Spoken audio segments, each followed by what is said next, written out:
ശവസംസ്കാര ചടങ്ങിന് പ്രാർത്ഥിക്കാൻ ചെന്നപ്പോൾ ആ കുഞ്ഞിൻ്റെ അമ്മ എൻ്റെ അടുത്തൊരു ചോദ്യം ചോദിച്ചു. അച്ഛാ, 40 ദിവസം പ്രായമുള്ള കുഞ്ഞിനെ സ്വർഗത്തിന് എന്തിനാണ് ആവശ്യം? അതിനേക്കാളും കൂടുതൽ ആവശ്യം എനിക്കില്ലേ? അതെന്താ ദൈവം തിരിച്ചറിയാത്തത്? പ്രിയമുള്ളവരെ, ഇതുപോലെ മരണത്തിൻ്റെ മുമ്പിൽ ഒരുപാട് ചോദ്യങ്ങൾ നിങ്ങൾ ചോദിച്ചിട്ടുണ്ട്. അങ്ങനെ പൗരോഹിത്യ സ്വീകരണത്തിന് ഏതാണ്ട് 100 ദിവസം മാത്രം ബാക്കിയുള്ളപ്പോൾ ഒരു വീട്ടിൽ നിന്നൊരു ഫോണുണ്ടായി. അപ്പച്ചന് ഇച്ചിരി അസുഖമാണ്, ആശുപത്രിയിലാണോ എന്ന് ചോദിച്ചു. ആശുപത്രിയിലാണെന്ന് തോന്നുന്നു, ഞാനും കൂടെ വരാമെന്ന് പറഞ്ഞു. വീട്ടിൽ ചെന്നപ്പോൾ മരിക്കുമെന്ന് പ്രതീക്ഷിച്ചിട്ടുണ്ടായിരുന്നില്ല. വെള്ള തുണിയിൽ ഇങ്ങനെ തിരുഹൃദയത്തിൻ്റെ നടയിൽ അപ്പനെ ഇങ്ങനെ കിടത്തിയേക്കും. ഒരുപാട് അച്ഛന്മാർ വന്ന് ഒപ്പീസ് ചെല്ലുന്നുണ്ട്. ഞാൻ ആ സൈഡിൽ ഇങ്ങനെ ഇരിക്കുന്നുണ്ട്. കുറച്ചു നാളും കൂടെ തന്നിരുന്നേച്ചെങ്കിൽ അപ്പൻ്റെ ചിരകാല സ്വപ്നമായ മകനെ അച്ഛനായി കാണാനുള്ള ഒരു അവസരം അപ്പന് കൊടുക്കായിരുന്നു. വേണ്ടപ്പെട്ടവർ ഒട്ടും പ്രതീക്ഷിക്കാത്ത രീതിയിൽ വീട്ടിൽ നിന്ന് എടുത്തുകൊണ്ട് പോകുമ്പോൾ അതിന് എന്തുത്തരാണ് നമുക്ക് പറയാൻ പറ്റും? ഒരു കുർബാനയ്ക്ക് ഒരു തുക കൊടുത്തു കഴിയുമ്പോൾ ഞാൻ എൻ്റെ പ്രിയപ്പെട്ടവരുടെ ആത്മശാന്തിക്ക് വേണ്ടിയുള്ള ബലിയർപ്പണം നടത്തി എന്ന് ചിന്തിക്കുന്നുണ്ട്? ഒരിക്കലുമില്ല.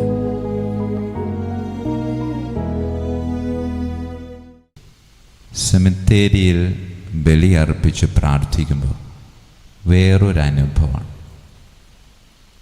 ഇവിടെ ഇരിക്കുന്ന നിങ്ങൾ സാധാരണ പള്ളിയിലിരിക്കുന്നത് പോലെ അല്ല ഇരിക്കുന്നത്.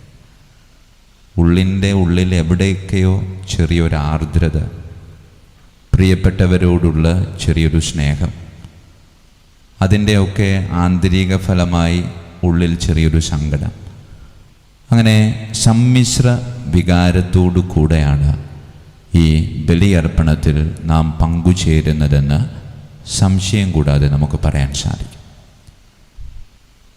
പ്രിയമുള്ളവരെ, ഇന്നേ ദിനം ഞാൻ നിങ്ങളോടൊരു 3 കാര്യങ്ങൾ പറയാൻ ആഗ്രഹിക്കാം. 1, മരിച്ചവർക്ക് വേണ്ടി പ്രാർത്ഥിക്കുക. 2, മരിച്ചവരോട് പ്രാർത്ഥിക്കുക. 3, മരണത്തിനായി ഒരുങ്ങുക. പ്രിയമുള്ളവരെ, മരിച്ചവർക്ക് വേണ്ടി പ്രാർത്ഥിക്കാനാണ് നമ്മൾ ഇന്ന് ഈ ആലയത്തിൽ വന്നിരിക്കുന്നത്. അത് നമ്മളുടെ എല്ലാവരുടെയും ഒരു കടമയാണ്, ഒരു ഉത്തരവാദിത്വം.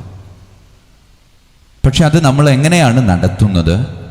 അതിങ്ങനെ നടത്തിയാൽ മതിയോ എന്നൊരു ആത്മപരിശോധന നടത്തേണ്ട ഒരു സമയം കൂടെ. ഇന്ന് നമ്മൾ ഈ സെമിത്തേരിയിൽ നമ്മുടെ പ്രിയപ്പെട്ടവരെ ഓർത്ത് പ്രാർത്ഥിക്കുമ്പോൾ ഈ മരണമടഞ്ഞ ആത്മാക്കൾ ഇതാ ഇവിടെ എങ്ങനെയുണ്ട്? നമുക്ക് കാണാൻ പറ്റാത്ത ഒരുപാട് കാര്യങ്ങൾ ഈ ലോകത്ത് നടക്കും, നമ്മുടെ നഗ്ന നേത്രങ്ങൾക്ക് കാണാൻ പറ്റാത്ത. പ്രിയമുള്ളവരെ, എൻ്റെ ആത്മാവ് സന്തോഷിച്ചാണോ, അല്ലെങ്കിൽ എൻ്റെ പ്രിയപ്പെട്ടവരുടെ ആത്മാവ് ഈ സെമിത്തേരിയിലായിരിക്കുമ്പോൾ സന്തോഷത്തോടു കൂടെയാണോ ആയിരിക്കുന്നത് എന്നൊന്ന് പരിശോധിക്കും. ഇന്ന് മാത്രമല്ല കേട്ടോ, അതോടൊപ്പം തന്നെ വേറൊരു കാര്യം കൂടെയുണ്ട്. ബലി അർപ്പിച്ച് പ്രാർത്ഥിക്കുമ്പോഴാണ് ഏറ്റവും കൂടുതൽ ആത്മാക്കൾ സ്വർഗത്തിലേക്ക് പോകുന്നത്. ഒരു കുർബാനയ്ക്ക് കാശ് കൊടുക്കുന്ന ഒരു പരിപാടിയുണ്ട്. ഒരു കുർബാനയ്ക്ക് ഒരു തുക കൊടുത്തു കഴിയുമ്പോൾ ഞാൻ എൻ്റെ പ്രിയപ്പെട്ടവരുടെ ആത്മശാന്തിക്ക് വേണ്ടിയുള്ള ബലിയർപ്പണം നടത്തി എന്ന് ചിന്തിക്കുന്നുണ്ട്? ഒരിക്കലുമില്ല. പ്രാരംഭ ഗാനം മുതൽ സമാപന ഗാനം വരെ എൻ്റെ പ്രിയപ്പെട്ടവരുടെ ആത്മശാന്തിക്ക് വേണ്ടി നാം പ്രാർത്ഥിക്കുമ്പോൾ ആ ആത്മാവ് അറിയാതെ ഇങ്ങനെ സ്വർഗത്തിലേക്ക് പൊന്തിപ്പോകുന്നവരെ അങ്ങനെ സ്വർഗത്തിലേക്ക് കയറ്റിവിടാൻ നമുക്ക് സാധിച്ചിട്ടുണ്ട്. വെറുതെ ഏതെങ്കിലും ഒരു സമയത്ത് വന്ന് കുറച്ചു നേരം പ്രാർത്ഥിച്ച് ഇറങ്ങിപ്പോകുന്നതല്ല ആത്മാക്കൾക്ക് വേണ്ടിയുള്ള പ്രാർത്ഥന. നീ നിന്റെ പ്രിയപ്പെട്ടവരുടെ ആത്മാക്കൾക്ക് വേണ്ടി പ്രാർത്ഥിക്കണം. അത് വെറുതെ ഒരു കടമ പോലെയല്ല, മറിച്ച് അത് നിന്റെ ജീവിതത്തിൻ്റെ ഒരു ഭാഗമാക്കി മാറ്റണം. നിന്റെ പ്രിയപ്പെട്ടവർ ദൈവാലയത്തിൽ ആത്മാക്കളുടെ രൂപത്തിൽ ബലിയർപ്പണത്തിന് വന്ന് ഇറങ്ങിപ്പോകുമ്പോൾ സന്തോഷത്തോടുകൂടെ തിരിച്ച് ശുദ്ധീകരണ സ്ഥലത്തിലേക്ക് കയറി പോകാനുള്ള അവസരം എൻ്റെ ഈ ലോക ജീവിതത്തിലെ പ്രാർത്ഥന കൊണ്ട് എനിക്ക് അവർക്ക് സമ്മാനമായി കൊടുക്കാൻ പറ്റുന്നുണ്ടോ എന്നൊരു പരിശോധന നടത്തേണ്ട ഒരു സമയമാണ്. അതിനാൽ പ്രിയമുള്ളവരെ, തീരുമാനമെടുക്കുക. എൻ്റെ പ്രിയപ്പെട്ടവർക്ക് വേണ്ടി ഞാൻ പ്രാർത്ഥിക്കും. അതൊരു കടമയായിട്ടല്ല, മറിച്ച് അതൊരു ജീവിതമാക്കി മാറ്റും.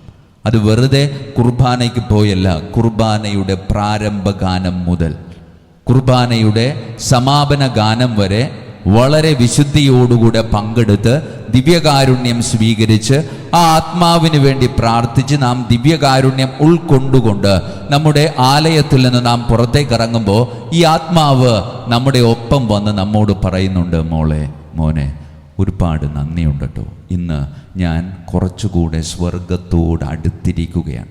ഇതുപോലെ നീ കുറച്ച് നാൾ കൂടെ പ്രാർത്ഥിച്ചാൽ ഉടനടി ഞാൻ സ്വർഗത്തിലേക്ക് പ്രവേശിക്കും. മടി കൂടാതെ പ്രാർത്ഥനയിൽ തുടരണമെന്നൊരു ഓർമ്മപ്പെടുത്തൽ. പ്രിയമുള്ളവരെ, അതുപോലെ ആ ഒരു ആഹ്വാനം നമ്മുടെ ജീവിതത്തിലേക്ക് സ്വീകരിച്ച് നമുക്ക് മുന്നോട്ട് പോകാൻ സാധിക്കണം. രണ്ടാമത്തത്, ഈ ആത്മാക്കളോട് പ്രാർത്ഥിക്കണം. പെട്ടെന്ന് നാം വിചാരിക്കും ഈ ആത്മാക്കളോട് പ്രാർത്ഥിച്ചിട്ട് വല്ല ഗുണമുണ്ടോ? പ്രിയമുള്ളവരെ, ഒരുപാട് ഗുണങ്ങളുണ്ട്. ആത്മാവിന് വേണ്ടി പ്രാർത്ഥിക്കണം, ആത്മാവിനോടും പ്രാർത്ഥിക്കണം. വൈദിക രൂപീകരണത്തിലൂടെ ഇങ്ങനെ കടന്നു പോകുമ്പോൾ വീട്ടിലുള്ളവർക്ക് വല്ലാത്തൊരു ആദിയാണ്, അച്ഛനാകോ ഇവൻ? ഓരോ പ്രാവശ്യം വെക്കേഷന് വരുമ്പോഴും തിരിച്ചു പോകാൻ 1-2 ദിവസങ്ങൾക്ക് മുമ്പ് തന്നെ അപ്പനും അമ്മയും ചോദിക്കുക എന്നാണ് പോകുന്നത്. അപ്പോൾ പോകാനുള്ള ദിവസം പറയും, അപ്പോൾ സന്തോഷമാണ്. പക്ഷെ പോകുന്നില്ല എന്ന് പറയുമ്പോൾ ഉള്ളിലൊരു സങ്കടമാണ്. കാരണം ഒരു വൈദികനായി വീട്ടിലുള്ള മകനെ കാണുക എന്ന് പറയുന്നത് വല്ലാത്തൊരു സന്തോഷം. പ്രിയമുള്ളവർ, അങ്ങനെ ഞാൻ എൻ്റെ പൗരോഹിത്യ രൂപീകരണത്തിലൂടെ ഇങ്ങനെ കടന്നു പോകുമ്പോൾ ഏതാണ്ട് 10 വർഷമായിരുന്നു ഞങ്ങൾ ആ സമയത്ത്.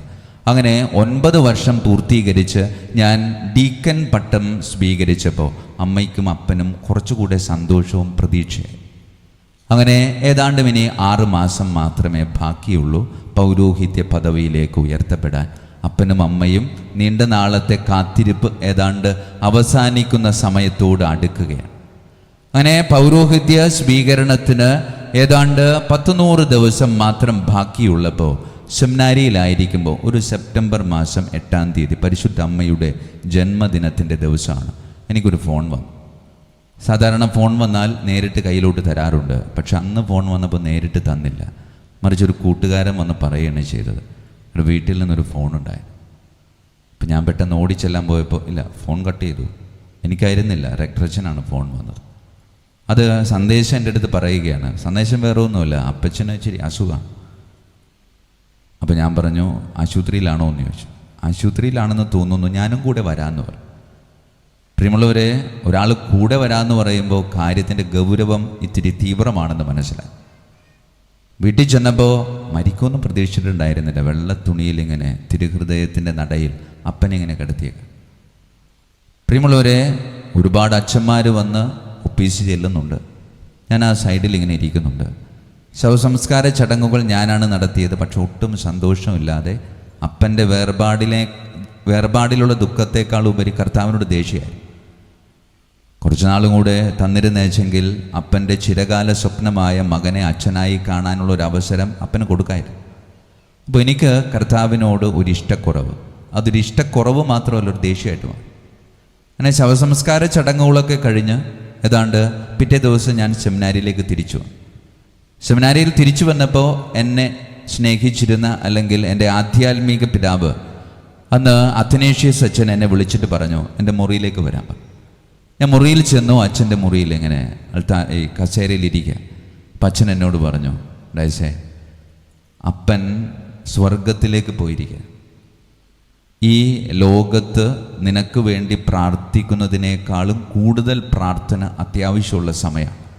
അതുകൊണ്ടാണ് അപ്പൻ സ്വർഗത്തിലേക്ക് ദൈവമായ പിതാവ് വിളിച്ചു കൊണ്ടുപോയത്. പ്രിയമുള്ളവരെ, സ്വന്തം അപ്പൻ വേർപിരിഞ്ഞ് പോയതിൻ്റെ സങ്കടം ഉള്ളിലുണ്ട്. അപ്പോൾ കിട്ടുന്ന ഉപദേശം ഒട്ടും ഉൾക്കൊള്ളാൻ പറ്റത്തില്ല. എനിക്ക് അച്ഛനോടും ദേഷ്യം. പ്രിയമുള്ളവരെ, അങ്ങനെ ദേഷ്യം ഇങ്ങനെ ഉള്ളിൽ വല്ലാതെ ഇങ്ങനെ കുമിഞ്ഞു കൂടുകയായിരുന്നു. കാരണം വേറെ ഒന്നുമല്ല, കുറച്ച് നാളും കൂടി കൊടുത്തിരുന്നെങ്കിൽ എന്തായിരുന്നു കുഴപ്പം? ഒരു നഷ്ടം ഉണ്ടാവില്ല, ലാഭം മാത്രമല്ല ഉണ്ടാവുള്ളൂ. അങ്ങനെ ഉത്തരം കിട്ടാത്ത ചോദ്യം ഉള്ളിൽ സൂക്ഷിച്ചുകൊണ്ട് പൗരോഹിത്യ ശുശ്രൂഷയിലേക്ക് ഞാൻ പ്രവേശിച്ചു. ഇന്ന് ഈ പൗരോഹിത്യ ശുശ്രൂഷയുടെ ഭാഗമായി ഈ ബലിപീഠത്തിലായിരിക്കുമ്പോൾ എനിക്ക് അന്ന് പറഞ്ഞ ആ അത്തനേഷ്യസ് അച്ഛൻ പറഞ്ഞ ആ ഒരു ജീവിതത്തിൻ്റെ സത്യം ഇപ്പോൾ ഞാൻ ആസ്വദിക്കുക. എൻ്റെ അമ്മയ്ക്ക് 86 വയസ്സുണ്ട്. അമ്മയെ കാണാൻ വേണ്ടി ഞാൻ ചിലപ്പോഴൊക്കെ എൻ്റെ വീട്ടിലേക്ക് പോകണം. അമ്മയെ കാണാൻ വേണ്ടി എനിക്ക് പോകണം. പക്ഷെ അപ്പനെ കാണാൻ വേണ്ടി എനിക്ക് പോകണ്ട, അപ്പം കൂടെ ഉണ്ട് എന്നുള്ളത്. പ്രിയമുള്ളവരെ, പൗരോഹിത്യ ശുശ്രൂഷയിൽ ഒരുപാട് പാകപ്പിഴകളും ഒരുപാട് അസ്വസ്ഥതകളും ഉണ്ടാകുമ്പോൾ ഒരു കുഴപ്പവുമില്ലാതെ മുന്നോട്ട് ഇന്ന് ഈ നിമിഷം വരെ പോകാൻ സാധിച്ചിട്ടുണ്ട് എങ്കിൽ എൻ്റെ അപ്പൻ ദൈവത്തിൻ്റെ അടുക്കലായിരുന്നു കൊണ്ട് ഇതെൻ്റെ മകനാണ്, അവൻ്റെ പൗരോഹിത്യ ശുശ്രൂഷയിൽ ഉണ്ടാകുന്ന എല്ലാ ബുദ്ധിമുട്ടുകൾക്കും ഒരു പരിഹാരമായി നീ കൂടെ ഉണ്ടാകണമെന്ന് പറഞ്ഞുകൊണ്ട് എൻ്റെ അപ്പൻ ദൈവപിതാവിനോട് നിരന്തരമായി മാധ്യസ്ഥ്യം വഹിക്കുന്നത് കൊണ്ട് മാത്രമാണ് ഇന്ന് ഞാൻ ഇവിടെ ഇങ്ങനെ ആയിരിക്കുന്നതെന്ന് വ്യക്തിപരമായിട്ട് വിശ്വസിക്കുന്നുവെന്ന് മാത്രമല്ല അനുഭവിക്കുന്നത് കൂടെയുണ്ട്. അതുകൊണ്ട് പ്രിയമുള്ളവരെ, ചില ചോദ്യങ്ങൾ നിങ്ങളുടെയൊക്കെ ഉള്ളിലുണ്ടാകും. എന്തിനാണ് ഇങ്ങനെ സംഭവിച്ചത്? ചില ശവസംസ്കാര ചടങ്ങുകളിലൂടെ കടന്നു പോകുമ്പോൾ ഹൃദയത്തെ വേദനിപ്പിക്കുന്ന ഒരുപാട് ചോദ്യങ്ങൾ പലപ്പോഴും കേട്ടിട്ടുണ്ട്. ജനിച്ച് 40 ദിവസം പ്രായമുള്ളപ്പോൾ ഒരു കുഞ്ഞിനെ തമ്പുരാൻ എടുത്തുകൊണ്ട് മാമോദീസയൊക്കെ നടത്തി. അതിനുശേഷമാണ് എടുക്കുന്നത്. ശവസംസ്കാര ചടങ്ങിന് പ്രാർത്ഥിക്കാൻ ചെന്നപ്പോൾ ആ കുഞ്ഞിൻ്റെ അമ്മ എൻ്റെ അടുത്തൊരു ചോദ്യം ചോദിച്ചു. അച്ഛാ, 40 ദിവസം പ്രായമുള്ള കുഞ്ഞിനെ സ്വർഗത്തിന് എന്തിനാണ് ആവശ്യം? അതിനേക്കാളും കൂടുതൽ ആവശ്യം എനിക്കില്ലേ? അതെന്താ ദൈവം തിരിച്ചറിയാത്തത്? പ്രിയമുള്ളവരെ, എന്തുത്തരം കൊടുക്കാൻ? ഉത്തരവില്ല അതിനകത്ത്. പ്രിയമുള്ളവരെ, ഇതുപോലെ മരണത്തിൻ്റെ മുമ്പിൽ ഒരുപാട് ചോദ്യങ്ങൾ നിങ്ങൾ ചോദിച്ചിട്ടുണ്ട്. അതിങ്ങനെ വളരെ വേണ്ടപ്പെട്ടവർ ഒട്ടും പ്രതീക്ഷിക്കാത്ത രീതിയിൽ വീട്ടിൽ നിന്ന് എടുത്തുകൊണ്ട് പോകുമ്പോൾ അതിന് എന്തുത്തരമാണ് നമുക്ക് പറയാൻ പറ്റുക? പക്ഷെ കാലം ചില ഉത്തരങ്ങൾ ഇതിനകം നൽകിയിട്ടുണ്ടാകും. ഈ കല്ലറകളിൽ കിടക്കുന്ന നമ്മുടെ പ്രിയപ്പെട്ടവർ മരണമടഞ്ഞ സമയത്തുണ്ടാകുന്ന ഒരു ശാരീരികവും ആത്മീയവുമായ സങ്കടം ഇപ്പോഴുണ്ടോ എന്ന് ചോദിച്ചാൽ എല്ലാവർക്കും ഒറ്റ ഉത്തരവുള്ളില്ല എന്ന്. കാലം മായ്ച്ചു കളഞ്ഞതല്ല കേട്ടോ, മറിച്ച് ആ മരണത്തിന് ശേഷം നമ്മൾ നടത്തിയിട്ടുള്ള പ്രാർത്ഥനകൾ ദൈവം സ്വീകരിച്ചിട്ടുണ്ട്. അങ്ങനെ ഈ ആത്മാവിനെ ഇങ്ങനെ സ്വർഗത്തിലേക്ക് കൊണ്ടുപോയിട്ടുണ്ടെന്നാണ് വിശ്വസിക്കേണ്ടത്. കാലം മായ്ക്കുന്ന മുറിവുകളായി മരണവേദനയെ ഒരിക്കലും മായ്ക്കരുത്, മറിച്ച് അത് പ്രാർത്ഥന മായ്ച്ചു കളയുന്ന മുറിവായി ചേർത്ത് വയ്ക്കാൻ സാധിക്കും. അതുകൊണ്ട് പരേതാത്മാക്കൾക്ക് വേണ്ടി പ്രാർത്ഥിക്കണം, പരേതാത്മാക്കളോടും പ്രാർത്ഥിക്കണം.